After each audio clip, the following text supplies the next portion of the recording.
are special songs that my mama used to sing for me in the days of old.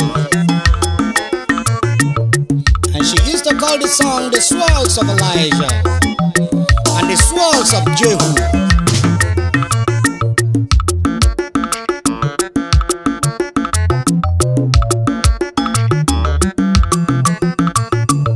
Truly she used to say to me that if the Swalls of Elijah misses the target, that of Jehu will strike it down. Therefore, my listeners, surrender all your problems before the sounds and voices of this instrumentation. And if the swalls of Elijah misses your target or your problems, that of Jehu will strike it down. All in the name of the Lord. If I have that power to say,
today,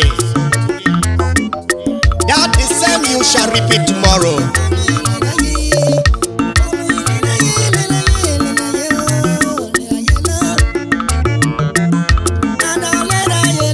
May the good Lord of hosts help you and also help me. And so that the seed that we are sowing now is going to be a seed that is going to help our family and help our future in by tomorrow.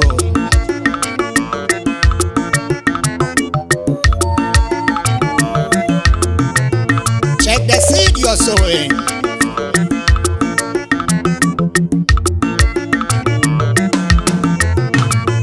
And check the fruit you're eating.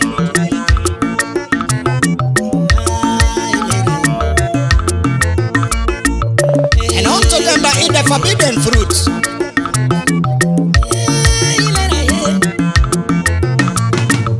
the result shall be yours.